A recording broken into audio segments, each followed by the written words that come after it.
Hola a todos, hoy vamos a adentrarnos en la vida y la obra de una figura de verdad colosal de la literatura del siglo XX. Hablamos de un poeta que con su pluma consiguió dibujar el amor, la lucha y sobre todo el alma de todo un continente. Hoy hablamos de Pablo Neruda. Seguro que esta frase le suena a muchísima gente. Puedo escribir los versos más tristes esta noche, ¿verdad? Son, como no, del famoso Poema 20 de su libro 20 poemas de amor y una canción desesperada. Y bueno, con esta carga emocional tan potente, vamos a arrancar nuestro viaje por su vida.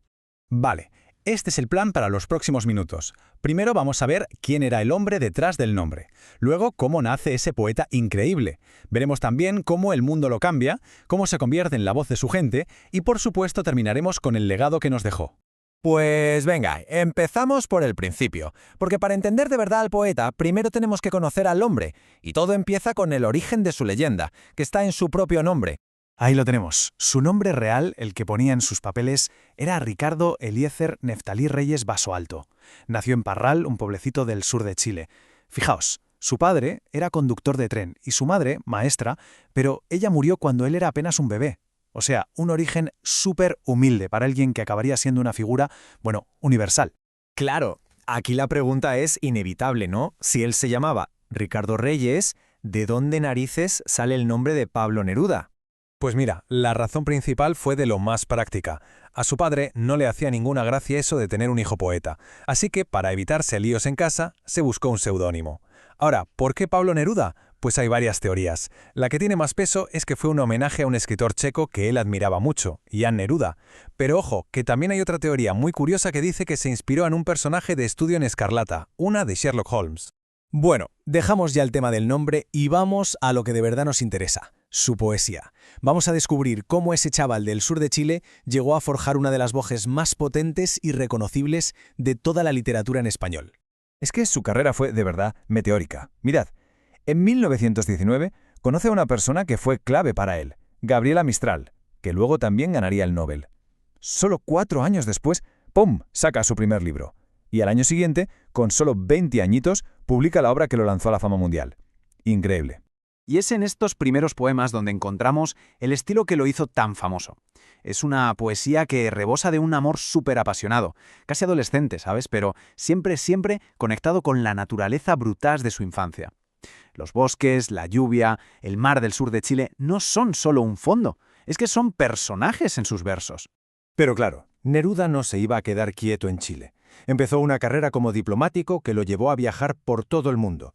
Y esos viajes, y sobre todo una experiencia muy concreta, iban a cambiarlo todo. Su vida y su poesía, para siempre. Y este cuadro lo explica perfectamente. Vemos cómo pasa de una poesía súper personal, muy centrada en el yo, a una poesía comprometida, que se convierte en la voz de los demás. ¿Y qué provocó este cambio tan radical? Pues la Guerra Civil Española. En concreto, el asesinato de su gran amigo, el poeta Federico García Lorca. Aquello lo destrozó, y su poesía se transformó en un arma de denuncia y de lucha. Y España en el corazón es el mejor ejemplo de ello. Pero ojo, que su compromiso no se quedó solo en los versos. Cuando era cónsul en París, hizo algo increíble. Organizó el viaje de un barco, el Winnipeg, y con él consiguió salvar a más de 2.000 refugiados republicanos españoles. Los sacó de los campos de concentración en Francia y los llevó a Chile para que empezaran una nueva vida. Él mismo dijo que ese fue su poema más hermoso. Qué pasada, ¿no? Toda esta nueva conciencia social, lógicamente lo empujó a meterse de lleno en la política de Chile. Y claro, esta decisión le trajo las dos caras de la moneda. Por un lado, el cariño inmenso de la gente, y por otro, la persecución de los que estaban en el poder. Vamos a ver la secuencia, que es de película. En el 45 lo eligen senador, pero al poco tiempo se enfrenta directamente al presidente, al que él mismo había apoyado, y lo acusa de traidor. La respuesta del gobierno, claro, es fulminante. Le quitan la inmunidad, ordenan que lo detengan, y no le queda otra que esconderse y al final huir de Chile. Una locura. Y es justo ahí, en esas circunstancias, escondido, perseguido, cuando Neruda escribe lo que para muchos es su obra cumbre, el Canto General. Y esto, de verdad, no es solo un libro de poemas, es un proyecto monumental, un intento de contar toda la historia, la naturaleza, las luchas y los sueños de América Latina entera. A ver, para que nos hagamos una idea de la escala de esto, son 250 poemas. ¡250! Forman un auténtico mural poético de América. Una obra con una ambición, descomunal. Se tradujo a un montón de idiomas y fue ilustrada por genios como los muralistas mexicanos Diego Rivera o David Alfaro Siqueiros. Casi nada. Después de todo ese lío del exilio, Neruda por fin pudo volver a Chile. Y ya en la última etapa de su vida le llegó el reconocimiento mundial que merecía. Su obra ya no era solo suya, era patrimonio de todos. Y los premios empezaron a llover, sobre todo al final.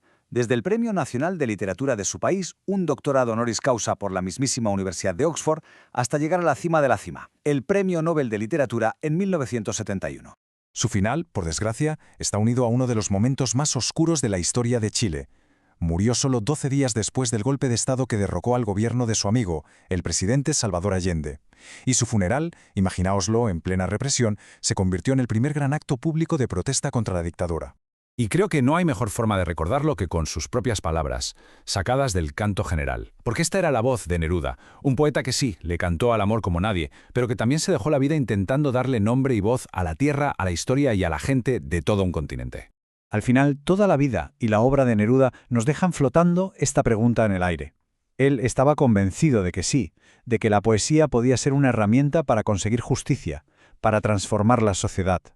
Su legado nos invita a pensar en eso, en el poder que tienen las palabras, no solo para contar cómo es el mundo, sino quizá para cambiarlo.